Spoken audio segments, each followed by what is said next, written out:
Praise Lord. നിങ്ങളെ എല്ലാവരെയും blessed മോർണിംഗിലേക്ക് യേശു ക്രിസ്തുവിൻ്റെ നാമത്തിൽ സ്വാഗതം ചെയ്യുന്നു.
പ്രിയരെ, അനുഗ്രഹിക്കപ്പെട്ട ഒരു പ്രഭാതം കൂടെ നമ്മുടെ ജീവിതത്തിൽ അനുവദിച്ചു തന്ന വലിയവനായ ദൈവത്തെ നമുക്ക് ഒരുമിച്ച് ചേർന്ന് നന്ദി പറയാം. എത്ര പേർ പറയും, ഞാൻ നിന്നതല്ല, എൻ്റെ ദൈവം എന്നെ നിർത്തിയതാണ്? ഒന്നുകൂടെ പറഞ്ഞു കഴിഞ്ഞാൽ 2025 നവംബർ മാസം 15-ാം തീയതി വരെയും എന്നെയും എൻ്റെ കുടുംബത്തെയും കണ്ണിലെ കൃഷ്ണമണി പോലെ സൂക്ഷിക്കുകയും വിടുവിക്കുകയും ചെയ്ത വലിയവനായ ദൈവത്തിന് നന്ദി പറഞ്ഞുകൊണ്ട് ഈ പ്രഭാത ചിന്തയിലേക്ക് നമുക്ക് ഒരുമിച്ച് അടുത്തു വരാം. മഹത്വത്തിൻ്റെ രാജാവ് നിങ്ങൾക്ക് വേണ്ടി യുദ്ധം ചെയ്യും. പ്രിയരെ, പ്രാരംഭവാക്യത്തിലേക്ക് 24-ാം സങ്കീർത്തനം അതിൻ്റെ 8-ാമത്തെ വാക്യം. മഹത്വത്തിന്റെ രാജാവ് ആർ? ബലവാനും വീരനുമായ യഹോവ, യുദ്ധവീരനായ യഹോവ തന്നെ. പ്രിയരെ, ഈ പ്രഭാതത്തിൽ ദൈവത്തിന്റെ വലിപ്പത്തെ നമ്മെ വിളിച്ചു കാണിക്കുകയാണ്. മഹത്വത്തിന്റെ രാജാവ് ആർ? യഹോവ, യുദ്ധവീരനായ യഹോവ തന്നെയാണ്. ഈ പ്രഭാതത്തിൽ ദൈവം നമ്മോട് ഇടപെടുകയാണ്. ദൈവം എനിക്ക് നിങ്ങൾക്ക് വേണ്ടി യുദ്ധം ചെയ്യാൻ പോവുകയാണ്. യിരെമ്യാ പ്രവാചകന്റെ പുസ്തകം 1-ാം അധ്യായം അതിന്റെ 19-ാമത്തെ വാക്യത്തിലേക്ക്.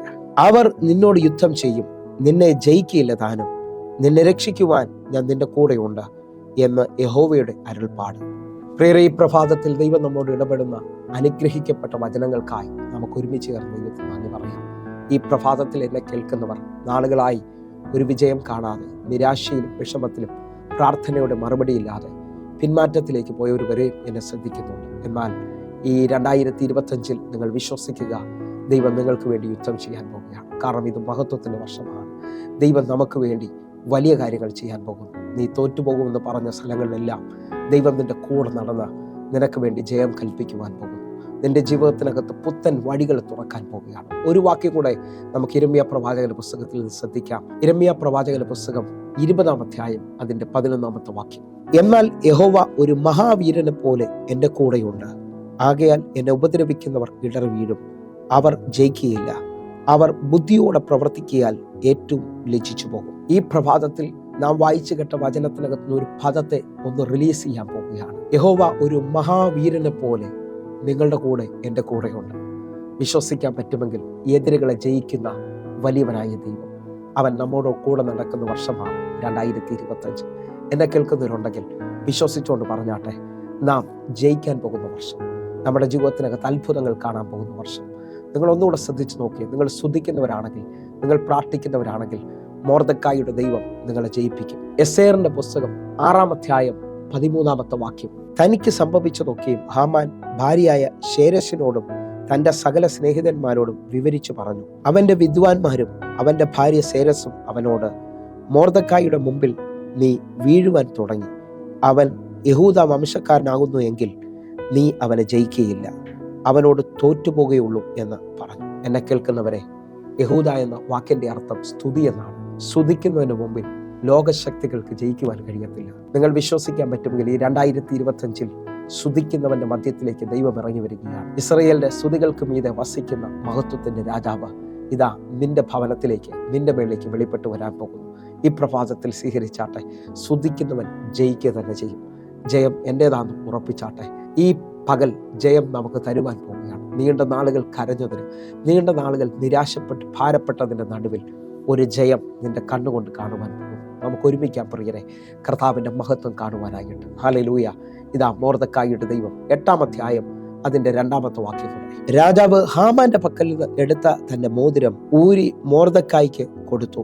എസ്തേർ മൊർദെഖായിയെ ഹാമാന്റെ വീടിന് മേൽവിചാരകനാക്കി വെച്ചു. എന്നെ കേൾക്കുന്നവരെ, ഈ വർഷം വിശ്വസിച്ച് തകരുമെന്നും തീരുമെന്നും പറഞ്ഞെടുത്ത് നീ ഉയരാൻ പോവുകയാണ്. ദൈവം നിനക്ക് നന്മകൾ തരാൻ പോവുകയാണ്. നമുക്കൊരുമിച്ച് 2 വാക്യം കൂടെ വായിച്ചിട്ട് വേഗത്തിൽ പ്രാർത്ഥിക്കാം. 1 യോഹന്നാൻ 4-ാം അധ്യായം അതിൻ്റെ 4-ാമത്തെ വാക്യം. കുഞ്ഞുങ്ങളെ, നിങ്ങൾ ദൈവത്തിൽ നിന്നുള്ളവർ ആകുന്നു, അവരെ ജയിച്ചുമിരിക്കുന്നു. ലോകത്തിൽ ഉള്ളവനേക്കാൾ വലിയവനല്ലോ.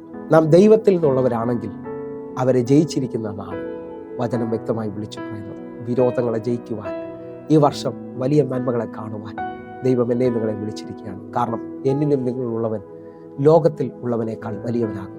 ഒരു വാക്യം കൂടെ, 1 കൊരിന്ത്യർ 15-ാം അധ്യായം 57-ാമത്തെ വാക്യം. നമ്മുടെ കർത്താവായ യേശു ക്രിസ്തു മുഖാന്തരം നമുക്ക് ജയം നൽകുന്ന ദൈവത്തിന് സ്തോത്രം. വിശ്വസിക്കാൻ പറ്റുമെങ്കിൽ യേശു ക്രിസ്തു മുഖാന്തരം എല്ലായിടത്തും എല്ലായ്പ്പോഴും ജയമുണ്ട്. വിശ്വസിച്ചാട്ടെ, ഇത് മഹത്വം കാണുന്ന വർഷമാണ്. ദൈവം നമുക്ക് വേണ്ടി യുദ്ധം ചെയ്യുന്ന വർഷം. വിശ്വസിച്ച് ഈ വർഷം ജയം അനുഭവിക്കും. എങ്കിൽ ഒരുമിച്ച് പ്രാർത്ഥിക്കാം. ഞങ്ങളെ സ്നേഹിക്കുന്ന ഞങ്ങളുടെ നല്ല ദൈവമേ, പൂർണ്ണ ഹൃദയത്തോടെ എന്നെ കാണുന്ന, എന്നെ കേൾക്കുന്ന ഓരോ മക്കൾക്കുമായി പ്രാർത്ഥിക്കുന്നു. ഇവർ അത്ഭുതങ്ങളെ കാണട്ടെ, ദൈവപ്രവർത്തികൾ കാണട്ടെ. കർത്താവേ, ഇവർ അനുഭവിക്കുന്ന എല്ലാ വിഷമങ്ങളുടെ നടുവിലും ഒരു ജയം, ഒരു വിരുന്ന് ഒരുക്കുന്നതിനായി സ്തോത്രം. കർത്താവിന്റെ ചെയ്തതിനായി നന്ദി. ആമേൻ, ആമേൻ. പ്രിയരെ, പ്രഭാത സന്ദേശം നിങ്ങൾക്ക് അനുഗ്രഹമാകുന്നുവെങ്കിൽ നമ്മുടെ യൂട്യൂബ് ചാനൽ സബ്സ്ക്രൈബ് ചെയ്യും, ഫേസ്ബുക്കിലേക്ക് നിങ്ങൾ ജോയിൻ ചെയ്യുകയും ചെയ്യണമെന്ന് ഓർപ്പിക്കുന്നു. അതേപോലെ എല്ലാ ദിവസവും വൈകിട്ട് ഇന്ത്യൻ സമയം 6 മണിക്ക് നമുക്ക് സൂമിൽ ആരാധനയുണ്ട്. നിങ്ങൾ കടന്നു വരണമെന്ന് ഓർപ്പിക്കുന്നു. വേഗത്തിൽ തന്നെ ഈ താഴെ കാണുന്ന നമ്പറുകളിൽ നിങ്ങൾ വിളിക്കാൻ കഴിയുന്നതാണ്. അതേപോലെ വാട്സാപ്പ് നമ്പർ കൊടുത്തിരിക്കുന്നു. നിങ്ങൾക്ക് വാട്സാപ്പ് മെസ്സേജ് അയച്ച് സൂം ഐഡിയും നിങ്ങൾ പ്രാർത്ഥനാ വിഷയങ്ങളും അറിയിക്കാൻ കഴിയും. കർത്താവ് നിങ്ങളെ അധികത്തിൽ മാനിക്കട്ടെ. God bless you. ആമേൻ.